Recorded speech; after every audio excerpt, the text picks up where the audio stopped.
얼마 전에 속 시원하게 저를 없는 집 며느리라고 무시하던 시댁 밟아주고 이혼했어요. 이혼 이야기가 자랑거리는 아니지만 맘속에 맺힌 응어리 오늘로 다 풀어버리고 싶어서 이렇게 이야기 시작할게요. 저는 40대 가정주부예요. 남편과는 대학교에서 만났어요. 저는 당시 2학년이었고 군대를 제대하고 복학한 남편이 저를 죽자사자 쫓아다녀서 3년간 만나게 되었어요. 당시 저희의 연애를 친정에서는 반가워하지 않으셨어요. 남편 집안은 건물이 몇 채 있는 부자였고 저는 식당을 하는 평범한 집안의 딸이었으니까요. 저희가 결혼하고 싶다고 했을 때 저희 친정어머니는 비슷한 사람끼리 결혼을 해야 탈이 없다며 걱정하셨지만 저는 저 하나만 바라보는 남편을 믿고 결혼을 결심했지요. 식장에 들어가기 전까지 시어머니나 시댁 식구들 역시 저에게 참 친절하셨어요. 그래서 저는 제 인생도 고생 끝 행복 시작이라고 생각했지요. 그런데 순전히 제 착각이었던 것 같아요.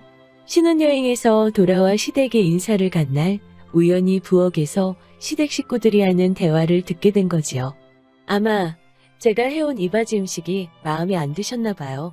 이런 걸 어떻게 먹냐며 시어머니가 짜증을 내고 계시더라고요.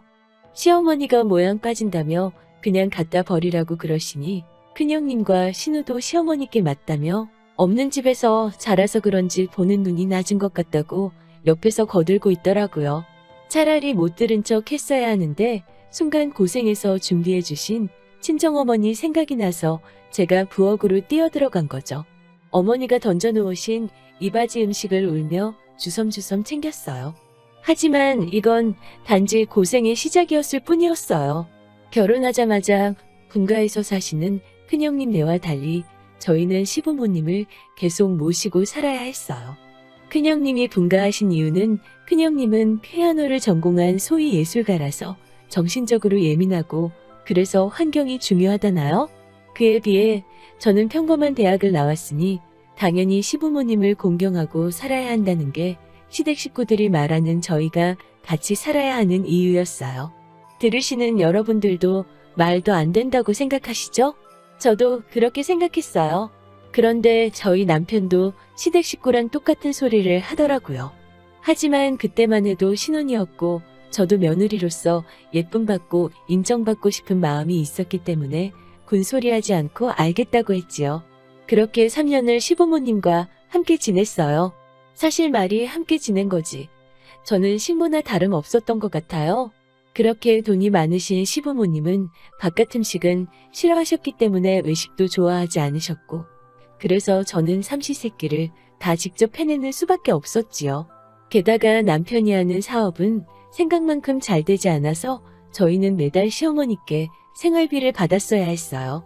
그렇다 보니 시어머니도 제가 이렇게 하루 종일 부엌대기처럼 사는 게 당연하다고 생각하시는 것 같더라고요. 없는 친정과 못난 남편을 가진 제가 죄인이었지요. 그 남편이 시어머니의 아들인데도 말이지요. 게다가 매번 저한테 애도 못 낳는다고 어찌나 구박을 하시는지 말이에요. 그런데 이렇게 몸이 고되고 정신적으로 힘든데 어떻게 아기를 가질 수가 있겠어요? 한밤중에도 수시로 물 떠와라 뭐 해와라 호출하시는 시부모님 때문에 저는 남편과 관계도 쉽게 가질 수 없었어요. 산부인과도 몇 번 가봤지만 그때마다 의사 선생님이 하시는 말씀은 몸과 마음이 편안해야 아기도 가질 수 있다고 하시더라고요. 저만 답답한 노릇이었죠. 그러다 정말 열받는 일이 있었어요. 제가 도저히 이렇게는 살 수 없다고 남편한테 파업 아닌 파업 선언을 하자 남편이 시어머니와 단판을 짓겠다고 하더라고요. 남편이 시어머니께 우리도 분가를 시켜달라고 한 거지요. 분가를 하면 저도 스트레스를 덜 받고 그럼 임신도 할 수 있을 것 같다고 말이에요. 그러자 시어머니가 난리가 나셨더라고요. 시어머니가 당장에 저를 불러놓고 하시는 말씀이 너는 도대체 내가 너를 어떻게 한다고 내가 너를 죽기 살기로 괴롭히기라도 했냐? 라고 하시며 고함을 막 치시더라고요. 아이고 동네 사람들 내가 이 나이 먹고 며느리밥 몇 번 얻어먹었다고 며느리가 이렇게 시부모를 무시하고 시부모를 아주 망령난 노인네 취급을 하오. 라며 바닥에 주저앉아 생난리를 치시는 거예요. 그러면서 저에게 우리 아들이 너랑 결혼하기 전에는 가족밖에 모르던 앤데 부모 알기를 하늘처럼 알던 앤데 너를 만나서 저렇게 천지분간을 못하게 되었다면서 이래서 수준이 맞는 집하고 사돈을 맺어야 한다는 둥 배운 게 부족하니 저런다는 둥 저에게 막말을 하시더라고요. 저랑 남편은 같은 대학에서 만났어요. 다만 결혼하고 저는 살림하느라 대학원에 진학하지 못했고 제 뒷바라지에 힘입어 남편은 대학원까지 졸업할 수 있었던 건데 이게 어떻게 배움의 차이가 되고 수준의 차이가 될 수 있는지 이해가 안 되더라고요. 이런 상황 속에서도 남편은 이러지도 저러지도 못하고 꿀먹은 벙어리 마냥 저와 시어머니 가운데에서 무슨 전봇대 기둥 마냥 가만히 서 있더라고요. 답답한 인간, 이런 인간을 보고 내가 이 결혼을 했다니 라는 후회가 밀려오더라고요. 더는 참을 수가 없어서 방으로 들어와 짐을 싸기 시작했어요. 남편은 방에 돌아와서 짐 싸는 저를 보고서야 애걸복걸 매달리더라고요. 어머니 본심이 그런 게 아니라면서 그리고 노인네가 뭘 알겠냐면서 그냥 저더러 조금만 참으라고 어머니도 속으로는 미안하실 거라는 말 같지도 않은 헛소리를 하더라고요. 3년 동안 볼 꼴 안 볼 꼴 다 본 저예요. 더 이상 그런 말 같지도 않은 사탕 발림에 넘어가기도 싫더라고요. 그 와중에 남편이 고작 한다는 소리가 우리가 좀 더 버티면 자기가 어머니께 말해서 건물 하나 달라고 하겠다는 거예요. 아니, 분가 얘기 가지고도 이 사단이 나는데 건물은 무슨, 저는 일말의 기대도 없었어요. 무엇보다 이 집에 제가 더 있으면 임신은 고사하고 제명에 못 살겠더라고요. 그 길로 짐 싸서 친정으로 왔어요. 그동안은 친정 부모님이 걱정하실까봐 한 번도 시댁에서 당한 서름이나 굴욕 같은 거 말씀드린 적 없었는데 이번만큼은 이혼도 각오하고 온 친정이라 그동안 있었던 일 다 말씀드렸지요. 그러자 저희 부모님은 저를 안아주시면서 이제 그런 사람들은 잊어버리고 여기서 새 출발하라고 하시더라고요. 하지만 이혼은 당장 하지는 못했어요. 솔직히 그동안 고생한 게 얼만데 그 집 좋은 일만 시키고 이렇게 몸만 쫓겨나듯 이혼하고 싶지 않더라고요. 언젠가 훗날을 도모하겠다는 마음도 있었지요. 그렇게 돌아온 친정에서 부모님을 도와 식당 일에 매진했어요.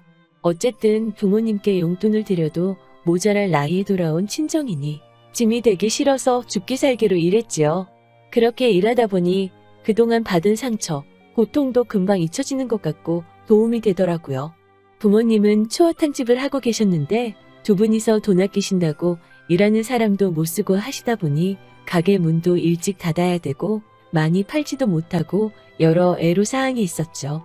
그런데 이제 제가 같이 하게 되니까 문도 오래 열고 그러다 보니 술손님도 받을 수 있었고 그러다 보니 매출도 늘더라고요.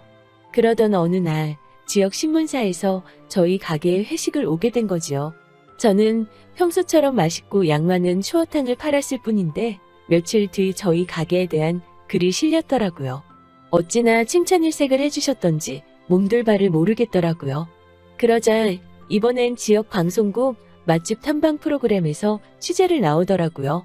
그렇게 저희 가게는 생각지도 못하게 유명세를 타기 시작했어요. 그렇게 2년 정도가 지나자 가게는 제법 규모도 커지고 자리도 잡아서 이제 슬슬 프랜차이즈 제안도 들어오고 하더라고요. 본격적으로 프랜차이즈 사업을 해볼까 해서 신문에 광고를 냈는데 그걸 시댁 식구들이 봤나 봐요. 사실 2년 동안 제가 좋은 일만 있었던 건 아니지요. 남편에게는 이따금씩 전화가 왔어요. 처음에는 화냈다 울었다 하는 남편의 애걸복걸이 전부였지만 마지막 통화였던 지난주에는 남편이 정말 죽는 소리를 하더라고요. 그 이유인즉슨 예술가 큰형님과 잘나신 신우가 무슨 악기 사업에 투자하겠다며 시어머니한테 손을 벌려가지고 건물을 홀랑 다 해먹었다고 하더라고요. 그 악기 사업은 처음부터 실체가 없었던 건데 큰형님이 사기꾼한테 몸도 마음도 다 주고 결국 시어머니 재산의 건물까지 다 줘버렸다는 거예요. 당장의 거리로 나은 게 생겼다면서 남편이 앓는 소리 죽는 소리 온갖 소리를 다 해대더라고요. 저는 불쌍한 마음도 들었지만 제가 당했던 세월을 생각하면 아무것도 해주고 싶지 않더라고요. 저도 죽기 살기로 독한 마음 먹고 해서 여기까지 온 건데 또 그렇게 호구가 되고 싶지는 않았어요. 그리고 엊그제의 일이네요. 비록 식당이 안정세에 올랐고 재산도 꽤나 모았지만 저는 그래도 여전히 가게에 직접 나가 테이블 치우고 음식 만들고 나르고 가능한 모든 것을 제 힘으로 하고 있어요. 주인부터 열심히 해야 일하는 사람들도 열심히 자기 일처럼 해주리라는 제 경영 철학이 있기 때문이죠. 그런데 여기서 마주치리라고는 상상도 못했던 예술가 큰형님과 신우가 무슨 말 같지도 않은 과일 바구니를 사서 왔더라고요. 저를 보더니 살가운 척 친한 척을 하면서 아휴, 신문에서 본 것보다 더 근사하고 크고 멋있다 라고 입에 침도 안 바르고 마음에도 없는 소리를 늘어놓더라고요. 저는 손님들 눈도 있고 해서 일단 무슨 일로 오셨냐 물었더니 아니 그냥 어떻게 사나 걱정도 되고 가족인데 이렇게 왕래가 없어서야 되나 싶어서 그래도 우리가 윗사람이니까 한번 와봤지 라는 말을 하더군요. 시집에서 지내는 그 세월 동안 제가 부엌에서 기름 냄새, 양념 냄새 뒤집어 써가며 음식하면 짠에 어쩌네 타박하던 그 입으로 잘도 그런 소리를 하대요. 밤새서 명절 준비하다가 코피가 흐를 때도 제가 체력이 약해서 그렇다며 뒤에서 수근거리기 바쁘시던 분들이 이제 와서 갑자기 왜 저러는지 어이가 없더라고요. 그렇지만 저는 최대한 평정을 유지하면서 보시다시피 잘 지내고 있으니까 다 보셨으면 돌아가시라고 했죠. 그러자 큰형님과 신우는 당황한 듯한 표정으로 저를 보면서 지금 집 어떤 상황인지는 들었지? 자식 된 도리는 해야 하지 않겠어?